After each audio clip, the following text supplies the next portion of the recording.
to first welcome all of those online. We have quite a group online today, and so happy you're here. Um, I don't get to see your faces, but maybe later. And then all of you are here. I'm just so happy you're here. Today is going to be a really, I think, a good message. I love the topic of paradox, right? It's an incredible, in fact, I hadn't really thought of it until I had to talk about it, that we do it all the time.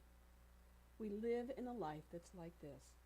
You know, we learn to embrace all the contradictory things we see on TV, the stuff we hear on the radio, people's ideas.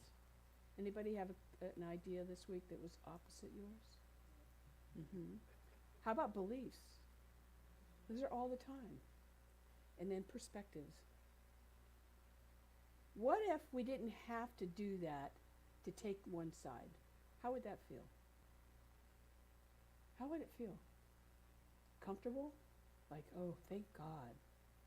I don't have to take their side or my side. I can just let it be. So that's what we're going to talk about a lot today. You know, one of the things I love about Science of Mind is that we get to hold different thoughts. We just hold them. I don't know of very many faiths that do that. It's either one way or the other way. But here we've learned to manage and listen and hold those thoughts with our lives when they're ups and downs. Even, I can't tell you how many times somebody has had someone pass away, or they've been really sick and they were a religious scientist, and they'd come back to me and say, I'm so glad I live this life because I'm okay. I always know I'm going to be okay, even though the appearance isn't that. So, anyway, I have some interesting stories today to talk about and to give you lots of examples. The other thing that I want to say, there's a little echo up here, is that when we are in that position of holding paradoxes, we can hold that, is that we also, and I don't know about you, but I do this a lot, is that my other side of my mind is going, and what's the solution? What is the solution to this thing that's happening at this right here in this moment? So I did some little fun work with AI this week, so I'm going to share some of that with you. Because I just think this is the greatest tool in the world. In fact, next week I'm giving a conference. I'm going to do a workshop on media, technology, marketing, and AI. Because I just think it's an area for us to explore and play with. So there are three things, because I said to AI, all right, what are three things that everybody in the world does? That's a paradox. It was really, that's a big, tall order, right? Well, there's three things. First one is time. How many of you last week were like, I got to get this done. I only have so much time. Yeah, you know, we're fighting the clock. We've got deadlines. I had deadlines because for me, the work that I do and my other work is that I wanted to get everything done before I left. So, of course, there was extra stuff for me to do. Or they pop in and say, I need a quote here. I need you to get that ordered. I'm like, oh, God, please. And I feel myself, the tension going up. So that's one side of time. The other side of time is, we're also taught to stay in the moment. Stay in the moment. Those are two contradictory things that we have to do all the time. Anybody have deadlines here? Do you have a few deadlines? Yeah. Your teacher. Yes. Deadlines. So, learning to balance that's important. The second thing is freedom versus responsibility. How many people want freedom to do whatever they want, to have the personal ability? Yeah, you want to have that ability to make choices, pursue your own interests. But the responsible thing is that we have to be responsible about our life, our family, our community, and the decisions that we make, and the well-beings of others. So example would be you guys. You know, I want you all to be perfect expressions of God. But then when you come to me with an idea that's like,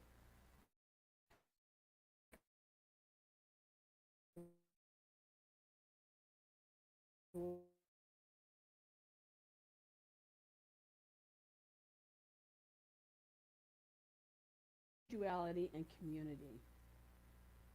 Everybody wants to be individual, right? You want to be your own self. You want to be your authentic self, and have your own dreams and your own goals. But at the same time, we have to realize that the community is just as important. So when you come here, and I hear this a lot. I hear this a lot from people, how they love the community. They love the community because everybody gets to be who they are, but they don't compete with who someone else is. So we still get to have this wonderful, diverse community. It's really kind of fun. And for me, it's always nice to hear that. I hear an echo, just so you know. But it's the well-being of the community that we're always thinking about. Anyway, those are three things that all the time happen to all of us, all the time. So I have a quote from John Collins. Oops. Oh, there it is. Let me go forward. There we go. And he says, builders of greatness are comfortable with paradox. They don't oppress themselves with the tyranny of the or, which pushes people to believe that things must be A or B, but not both. Instead, they liberate themselves with the genius of the and. I write a lot of messages to people because I know that some of them are, this is way, and this is their way. So I'll put and or, so that I can at least open up the conversation to possibilities. Instead of, this is the way I think it has to be, or this is the way you think it has to be.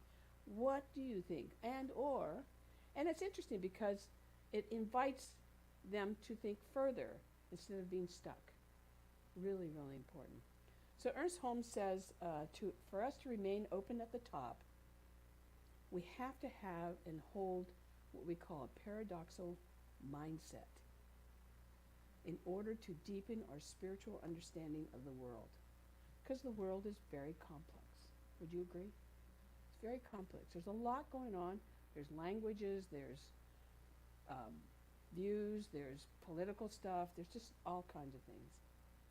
But Science of Mind teaches us that it's okay to have paradoxical things happening in our lives.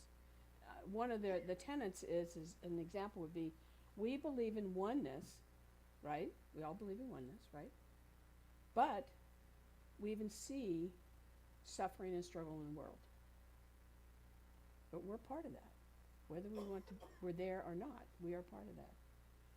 And then we believe in the infinite, right? The infinite, everything out there, and the finite are one. They're one and the same. Now that's a strange idea, right? Everything out there, I never could get this when I first started. I didn't understand that. How could everything out there be the same as right here? Because we're individualized expressions, but we're individualized expressions of the one mind, everything that's out there. We've learned all those things. We've been part of those things. We were born with those things. We inherited those things. And we're now get to be a part of that, but in our own particular way. So I played a little bit more with AI, and I said to AI, give me three famous authors with their quotes on paradox. Some of them I think you know most of these guys. First one is Albert Einstein. He said, the true sign of intelligence is not knowledge, but imagination. Now what he's talking about here is that intelligence goes beyond the accumulation of knowledge.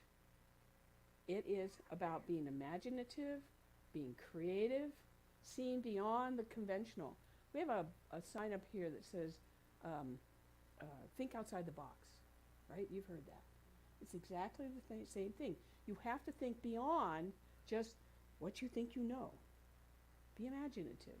Be creative. The next one is, and I don't know if I say his name properly, but it's Friedrich Nietzsche. Nisha. You know what I mean.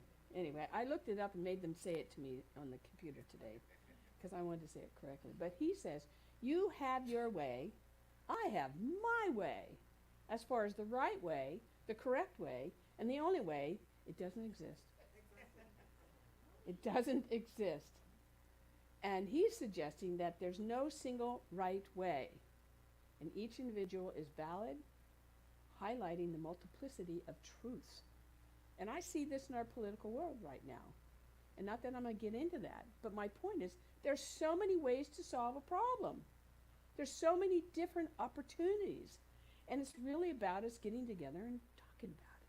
What are those chances? What are those ways? Not one way is the only way. It's very interesting to watch. But for us to hold that in our lives and know, the answer's going to come up. We don't have to get caught up in the emotion of it. Just know it's going to happen. Whatever that answer is, it doesn't matter. Ralph Waldo Emerson said this. He said, consistency is the hobgoblin of little minds.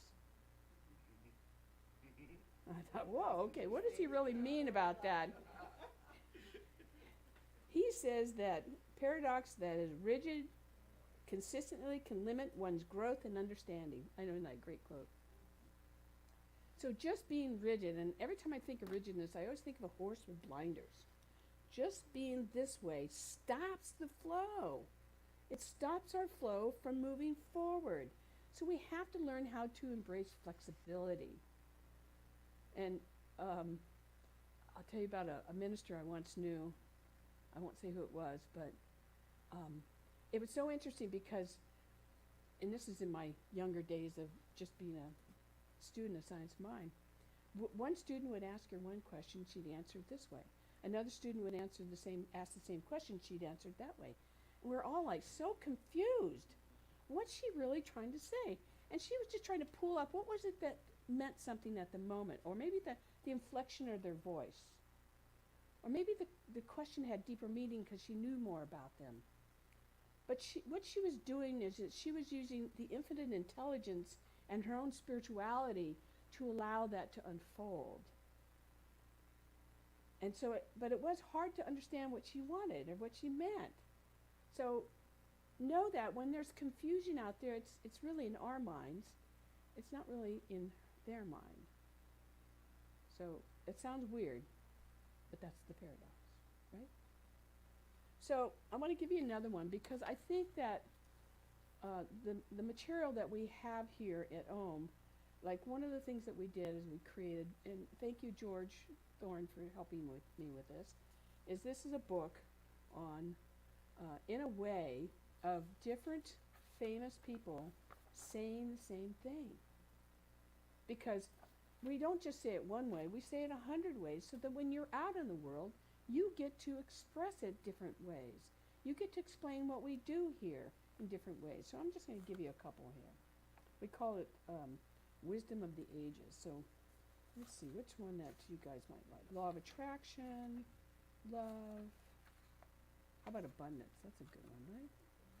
So here's what Lao Tzu says. He says, when you realize there's nothing lacking, the whole world belongs to you.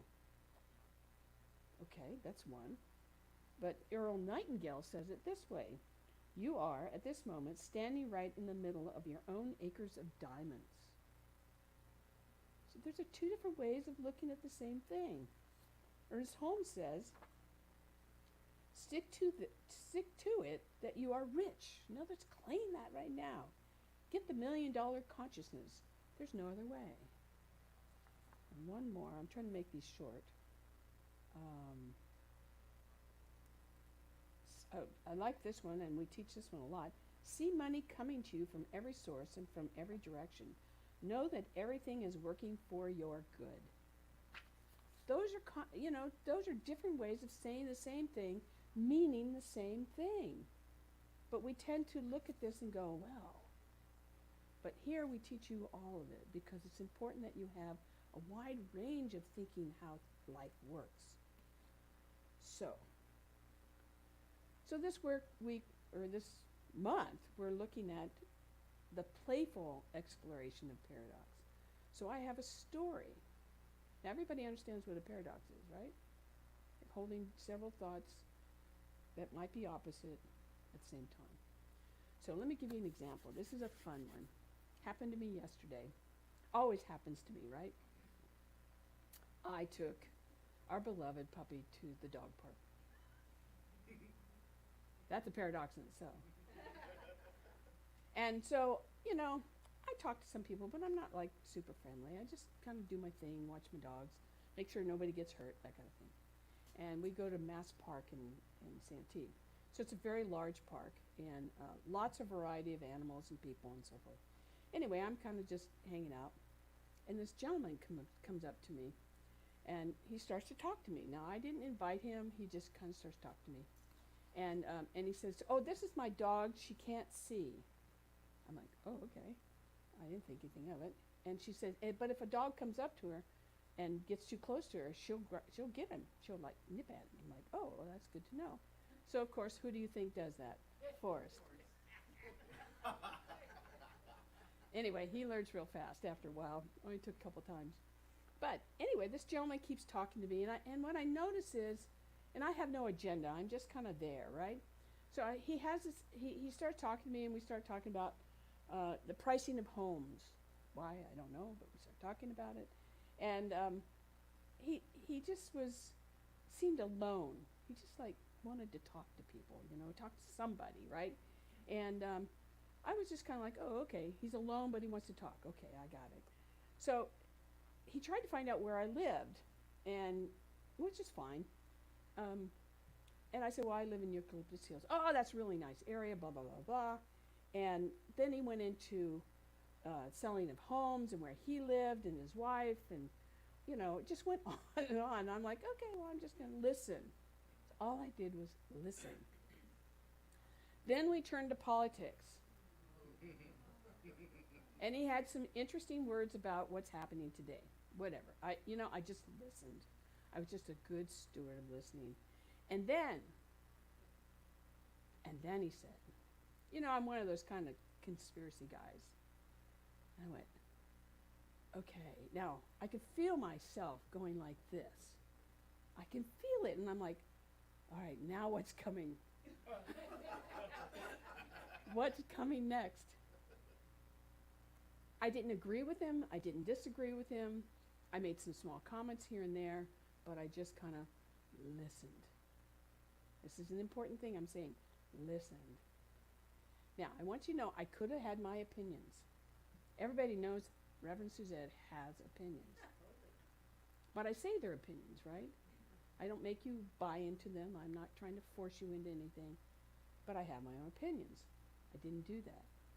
I could have gotten into a heated conversation, especially if it's a conspiracy guy, which is okay. That was his point of view. But I didn't. Why do you think I didn't?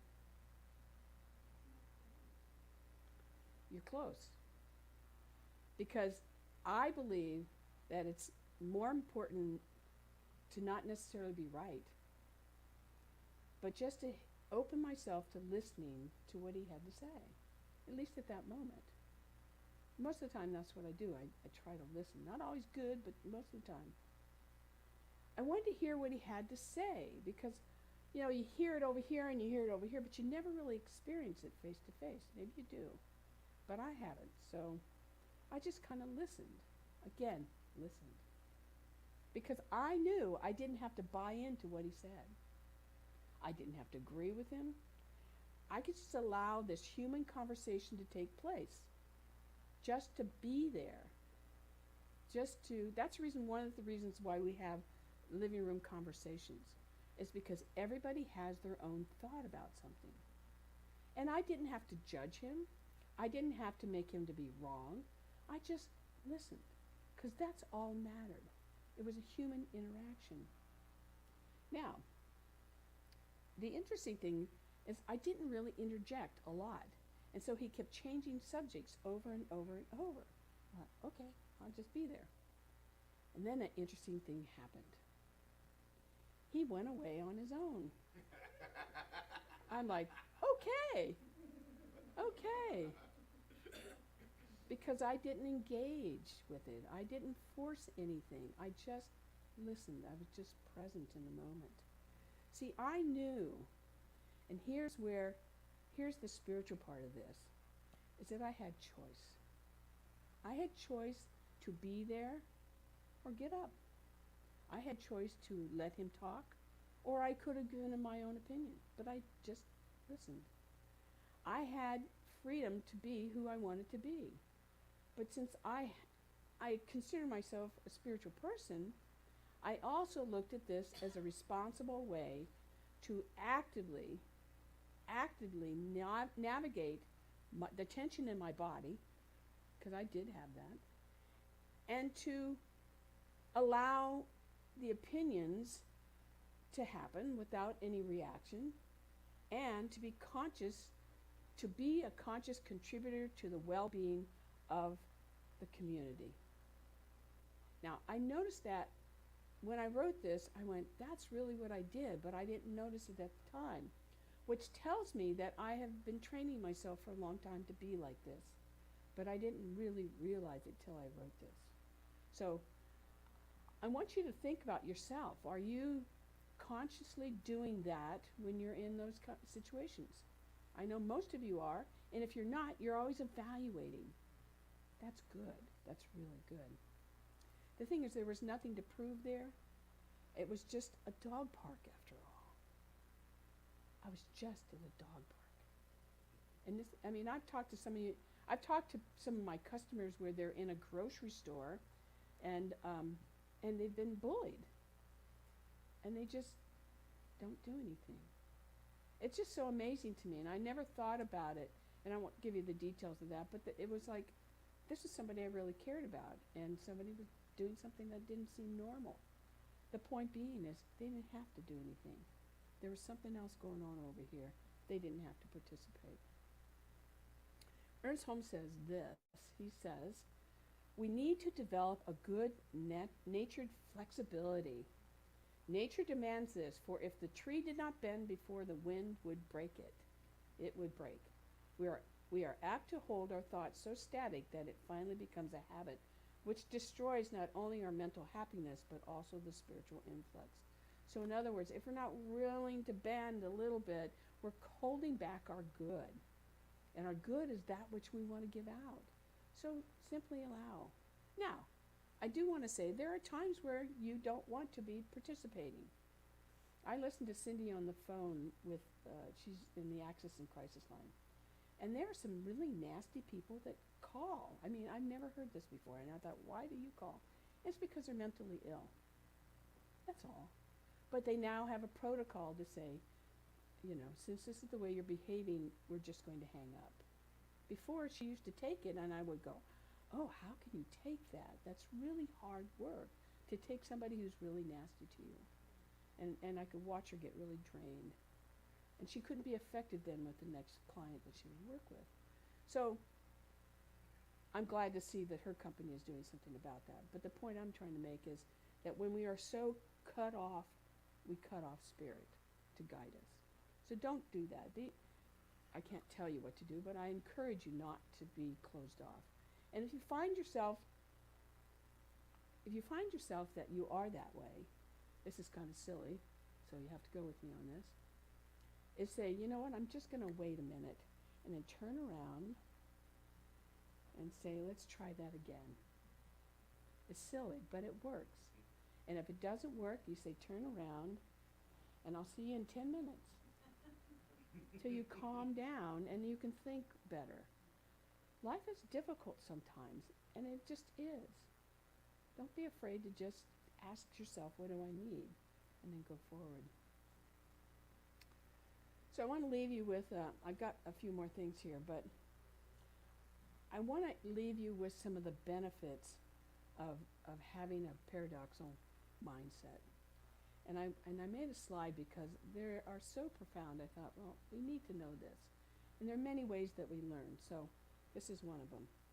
Allowing a paradox mindset allows us to have the ability to hold and consider two seeming opposite ideas at the same time. That's really important. seeming opposite opinions or thoughts. And I want to use the word appearance. Tom taught me that one. It's the appearance. That's number one. Number two is when we are being pulled in opposite directions, sometimes we may feel stress. I know I did. Statistically, studies have shown that when we can embrace this tension and step into a paradoxical thinking, we are more creative, flexible, and productive. So we just keep moving forward opposed to just being stuck. Really, really important. And then the last one I think is really important. A paradoxical mindset allows us the freedom to simultaneously hold both of these ideas in our minds without a need to solve a problem. In fact, by embracing the paradox, we realize that there's no problem to solve at all. There's nothing to solve. We don't have to fix it. It's just what it is at the moment. It is what it is, right? At the moment. And just kind of know that. Kind of know. Am I talking to the choir here? Does this help at all? I mean, I didn't really realize until I wrote this talk that this is really what we do a lot of. A lot of. So I'm going to leave you with the last quote and then a couple points, and then we'll bring back up our music. Ernest Holmes says this. He says, "What we must avoid, however, is the confusion which arises from a belief in a final revelations, from the belief that all truth is at last discovered," right? Or that some one person or one system of thought has delivered the last word. There are no finalities in any science, any philosophy, or any religion. And I'll just one person. There are many thoughts, many options, many ways for us to look at things. And our work here, which is, I think, a very tall order, and that is to create a world that works for all people. All people, not just groups. For everybody. So, I just want you to know that we have the opportunity to let people speak. If you don't want to be in the conversation, you can walk away. That's really important. The second thing is, and I hear this a lot from all of you here that come, and that is we don't judge. We don't judge. We just kind of, and the nice part about not judging is that there's almost like a wall between you and whatever that is. That letting go of the judgment, even though it may be a slight evaluation, you know what I mean? But letting go of that judgment just frees you to kind of go, okay, let me just listen. Let me listen and see how that plays out. Because a lot of times, people just got to say that nobody lets them talk. They just have to speak it out. They have to get it out of their system. I don't remember who I was talking to, but that's what happened. Of course, that's one of God's ways of helping me write a talk, is that I just had to let it be said. And then all of a sudden there was a relief. It's cool. Anyway, be open to the conversation, and maybe together, and I say this, maybe together, we can solve some of the world problems. And it could be that small, or it could be that big, but maybe together we can do this. So my question is, how can you be better at doing this in your world? Think of one way right now. Is there one person, one place, one situation where you can be better at just holding, I call it holding the light.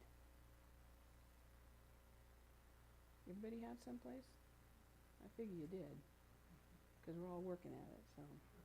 All right, so let's do our affirmation, and then Joe will have you come back up. I'm going to pray, and when I pray, if you could just do a little, or someone do some background music, that'd be great. So here's our affirmation. Boy, I'm getting really short on my talks here. You guys are going to be able to go to lunch even. So let's stand up. So we do it softly, that's speaking to our soul, regular voice, and then let's tell the world. Ready? Whisper, I embrace a paradox mindset in everything I do. Regular voice. I embrace a paradox mindset in everything I do. And let's scream it out. I embrace a paradox mindset in everything I do. So holding that in your heart, putting your hands on your heart, knowing that it is the divine that moves through us, that we have learned we are capable, and that Spirit says yes as we hold the light for these opposite ideas to exist, and knowing, truly knowing in our heart that there's always an answer, and that the right answer, whatever answer that is that affects all of us, comes forth with ease and with grace. And so I bless each of you today that are online, those that are here today, knowing that we have come here to hear this message, this simple message of being able to hold space, sometimes for ourselves and sometimes for others, so that we can consciously make this a better place to live in ourselves, inside of ourselves, as well as outside in our lives. And so I bless everybody, everyone, all of us at one time, knowing that we have this great heart that moves through us, that guides us, and blesses us as we do this work. And so join me in knowing and saying, and so it is.